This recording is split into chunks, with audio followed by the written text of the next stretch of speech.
No coração do Egito, um povo inteiro vivia em silêncio. As mãos calejadas dos hebreus construíam monumentos para um império que nunca reconheceu sua dor. Durante 400 anos, suas orações subiram, sem resposta. Mas o silêncio de Deus nunca foi ausência. Era a preparação. Quando o clamor dos oprimidos alcançou os céus, Deus desceu. Não com exércitos humanos. Não com armas de guerra. Mas com sinais, pragas e uma voz que ecoava do deserto. Esta não é apenas a história de Moisés. É a revelação de um Deus que escuta, julga e age, quando ninguém mais acredita. Se hoje você sente que está em cativeiro, se a sua oração parece esquecida, prepare-se. Porque o mesmo Deus que libertou uma nação inteira do jugo do faraó, ainda escreve histórias de libertação para quem clama com fé. Nem sempre a escravidão começa com grilhões. Às vezes, ela começa com esquecimento. O povo de Israel havia sido honrado no Egito. José, servo fiel de Deus, salvara a nação da fome. Mas os anos passaram. Reis mudaram. E com o tempo, José foi esquecido. Um novo faraó assumiu o trono. Ele olhou para os filhos de Israel e viu números, não nomes. Viu ameaça, não história. E assim, o povo que havia sido bênção, foi tratado como perigo. Eles foram escravizados. Lançados ao peso de trabalhos forçados. As mãos que um dia alimentaram o Egito agora misturavam palha e barro para construir cidades. Tijolo após tijolo, o império se erguia em cima de gemidos. Mas quanto mais eram afligidos, mais cresciam. Era como se algo invisível o sustentasse. E isso despertou medo no coração do rei. Então o faraó foi além. Ordenou que todo menino hebreu fosse lançado no rio Nilo. As parteiras tentaram resistir. Mas o sistema era cruel, e a ordem, impiedosa. O Nilo, antes fonte de vida para o Egito, tornou-se um corredor de morte para os filhos de Israel. Cada choro silenciado deixava uma marca nos céus. Foi nesse ambiente que uma mulher da tribo de Levi deu à luz um menino. Durante 3 meses, ela escondeu seu filho. Protegeu sua vida com silêncio, coragem e fé. Mas chegou o dia em que não pôde mais esconder. Ela preparou um cesto, selou com betume, e o colocou no rio. Ela não entregava o filho à morte. Ela entregava a promessa. Enquanto o pequeno cesto flutuava entre os juncos, uma jovem o seguia à distância. Era sua irmã, Miriam. Atenta, aflita, silenciosa. E então, algo inesperado aconteceu, a filha do faraó desceu ao rio. Viu o cesto. Ouviu o choro. E seu coração se moveu. Aquele menino hebreu seria criado no palácio do opressor. Moisés cresceu entre os nobres, educado nos costumes do Egito. Mas havia algo diferente nele. Algo que não se apagava. Ele sabia quem era. E um dia, isso falou mais alto. Ao ver um egípcio agredindo um hebreu, Moisés reagiu. Matou o homem. Tentou esconder. Mas foi descoberto. E quando o faraó soube, procurou matá-lo.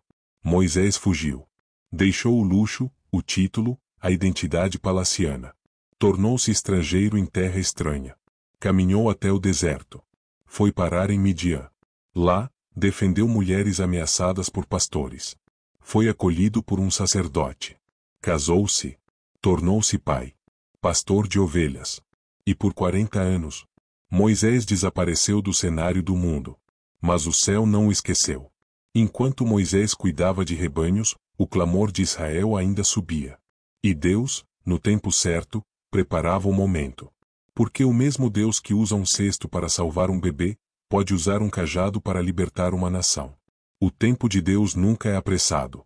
Mas também nunca falha. Moisés agora era um homem simples. Os pés, antes acostumados ao mármore egípcio, estavam marcados pela areia do deserto. A língua que aprenderá a linguagem dos palácios, agora se calava entre ovelhas. Os dias se repetiam. O silêncio se estendia. E Deus parecia distante. Mas foi ali, no esquecimento, que algo inesperado aconteceu. Certa manhã, enquanto pastoreava o rebanho perto do Monte Horebe, Moisés viu um fogo. Não era um fogo comum. Uma sarça ardia, sem se consumir. Chamas que não destruíam. Era como se o Eterno tocasse o tempo. E Moisés se aproximou. Então Deus falou: Moisés, Moisés. Ele respondeu: Eis-me aqui. O Deus de Abraão, Isaque e Jacó rompeu o silêncio de séculos com uma ordem simples: tira as sandálias dos pés. Porque o lugar em que estás é terra santa. Deus não apenas observava o sofrimento de Israel. Ele sentia. Ele ouvia. E agora, ele desceria para libertar. Mas algo surpreendente veio em seguida: vem agora, e eu te enviarei ao Faraó, para que tires o meu povo do Egito. Moisés se calou. A mesma boca que um dia foi treinada na eloquência, agora tremia. Ele não se via mais capaz. Não se via mais pronto. Ele era só um homem velho. Um exilado. Um fugitivo. Quem sou eu para ir até o Faraó? Deus não respondeu com elogios. Nem com promessas vazias. Apenas disse: eu serei contigo. Mas Moisés ainda hesitou. E se o povo não acreditasse? E se perguntassem o nome de quem o enviou? Então, pela primeira vez na história, Deus revelou seu nome: eu sou o que sou. Assim dirás: o eu sou me enviou a vós. Era um nome eterno. Um nome que carregava presença, autoridade, essência. Não um título. Mas uma existência viva. Mesmo assim, Moisés tentou se esquivar: Senhor, eu não sou eloquente. Tenho a boca pesada. E Deus respondeu com firmeza: quem fez a boca do homem? Quem faz o mudo, ou o surdo, ou o que vê? Não sou eu, o Senhor. Mas Moisés, ainda temeroso, pediu que Deus enviasse outro. Deus então se irou, mas teve misericórdia. Escolheu Arão, seu irmão, para ser boca onde Moisés seria mãos. E deu a ambos uma missão: ir ao Egito e libertar os filhos de Israel. Antes de partir, Moisés voltou à casa de seu sogro, Jetro, e pediu permissão para ir ao Egito. Jetro o abençoou. E Moisés partiu, levando consigo sua esposa, seus filhos e um cajado. Mas o que parecia apenas um pedaço de madeira, nas mãos de Deus se tornaria instrumento de sinais e juízos. A jornada havia começado. O homem que fugira do Egito, agora voltava como enviado do Eu Sou. Algumas guerras não se vencem com espadas, mas com fé firme diante do impossível. Moisés voltou ao Egito. As paisagens não haviam mudado. O Nilo ainda corria com imponência. Os palácios ainda ostentavam grandeza. Mas dentro dele, algo era diferente. O medo havia dado lugar à obediência. E a vergonha, ao chamado. Com Arão ao seu lado, Moisés foi ao encontro do novo faraó. Um homem altivo, arrogante, cercado de deuses, conselhos e poder. Ao se deparar com o líder de Israel, a voz de Arão ecoou: assim diz o Senhor, Deus de Israel, deixa o meu povo ir. O trono se agitou. A sala ficou em silêncio. E o faraó, com um sorriso de desprezo, respondeu: quem é o Senhor, para que eu ouça sua voz e deixe Israel ir? Não conheço o Senhor, e também não deixarei ir. Foi o início de um embate que não era apenas político, era espiritual. O coração do faraó se endureceu. E em vez de aliviar o peso sobre os hebreus, aumentou ainda mais. Ordenou que buscassem sua própria palha para fazer tijolos. O povo gemeu. Culpou Moisés. E Moisés se voltou para Deus. Senhor, por que afliges este povo? Por que me enviaste? Mas Deus respondeu com autoridade: agora verás o que hei de fazer a Faraó.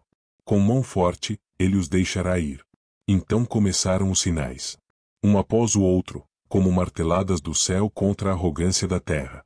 A vara de Moisés virou serpente. O Nilo se tornou sangue. Rãs infestaram os quartos. Piolhos cobriram os corpos. Moscas, pestes, úlceras. Granizo misturado com fogo. Gafanhotos devorando o que restou. Trevas densas por 3 dias. Cada praga não era apenas um castigo. Era um golpe direto contra os falsos deuses do Egito.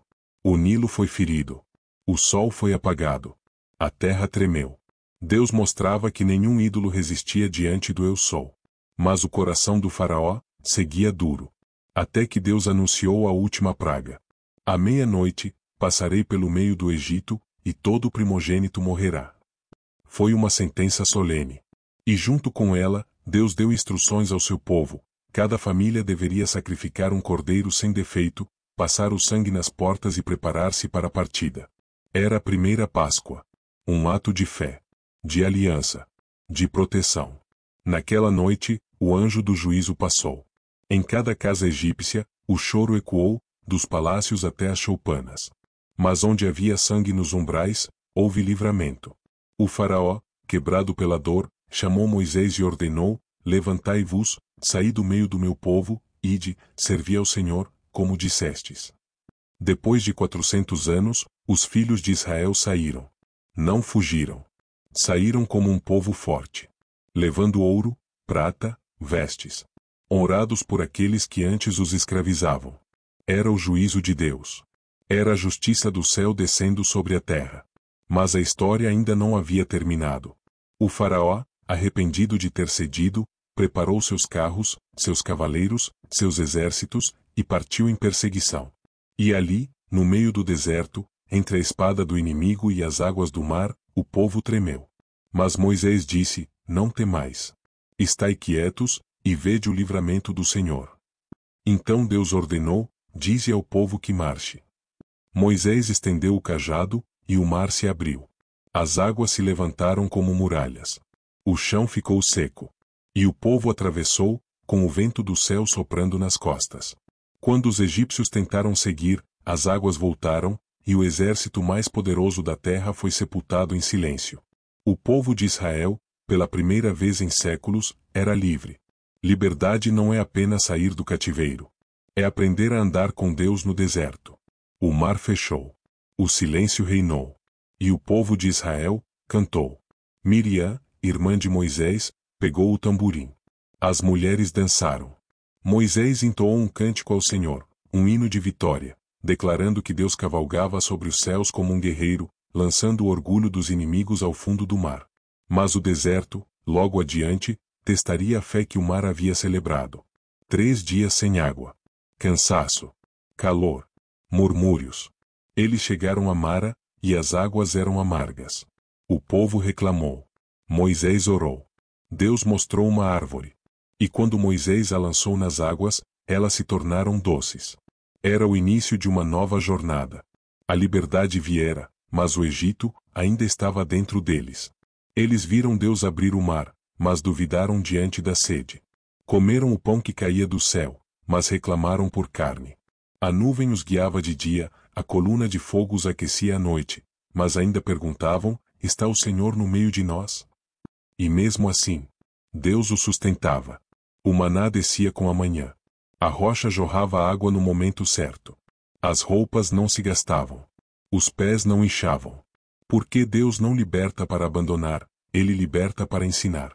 No Monte Sinai, cercado de trovões e fumaça, o povo viu o impossível. A glória de Deus desceu como fogo. O chão tremeu. A montanha se encheu de santidade. E Deus falou. Sua voz rompeu os céus. Os 10 mandamentos foram entregues, não como regras frias, mas como aliança viva entre um Deus santo e um povo separado. Moisés subiu ao monte. 40 dias e noites na presença. Mas embaixo, o povo se impacientou. Fizeram um bezerro de ouro. Disseram: este é o Deus que te tirou do Egito. Foi traição. Foi adultério espiritual. Deus se irou. Moisés intercedeu. E houve juízo. O bezerro foi destruído. Muitos morreram. E o povo aprendeu, a duras penas, que a liberdade exige reverência. Ainda assim, Deus renovou sua aliança. Permitiu que construíssem o tabernáculo, um santuário móvel, símbolo de sua presença no meio do povo. Cada detalhe do tabernáculo apontava para a santidade, sacrifício e comunhão. Era Deus habitando com o homem. A glória enchia a tenda. E quando a nuvem se movia, o povo caminhava. O deserto virou escola. A presença, seu maior tesouro. E Moisés, que antes hesitava em falar, agora falava com Deus face a face, como quem conversa com um amigo. O livro de Êxodo não termina com um povo em festa, mas com um povo a caminho. A jornada estava apenas começando. Porque o propósito de Deus nunca foi apenas tirar Israel do Egito, mas tirar o Egito de dentro de Israel. Essa é, também, a nossa história. Quantas vezes Deus já nos livrou de cativeiros visíveis, mas seguimos escravizados por dúvidas, medos, hábitos ou lembranças? Quantas vezes já atravessamos milagres, mas tropeçamos no deserto da alma? O Êxodo nos lembra de algo essencial. A verdadeira liberdade não está em mudar de lugar, mas em aprender a caminhar com Deus em todo lugar. Não importa quão profunda seja a sua escravidão, Deus vê. Deus ouve. Deus desce. E quando ele se aproxima, ele não apenas abre caminhos impossíveis. Ele transforma corações endurecidos. Talvez você esteja vivendo sua própria travessia agora, sentindo o peso do passado, a secura do presente ou o medo do futuro. Então ouça as palavras de Moisés: não temais. Estai quietos. E vede o livramento do Senhor. Deus ainda é o Eu Sou. Ainda guia com nuvem de dia e fogo à noite. Ainda fala do monte. Ainda jorra a água da rocha. Ainda levanta líderes improváveis para cumprir propósitos eternos. Você não foi chamado para viver no Egito, nem para morrer no deserto, mas para caminhar com Deus até a terra da promessa. E agora? Você vai permanecer murmurando diante dos desafios? Ou vai marchar, mesmo sem ver o caminho, confiando que Deus abre o mar? Se essa história falou com você, compartilha. Talvez alguém esteja esperando ouvir exatamente isso. E comenta aqui embaixo, qual mar Deus já abriu na sua vida, e qual você ainda está esperando ele abrir. Eu leio todos os comentários.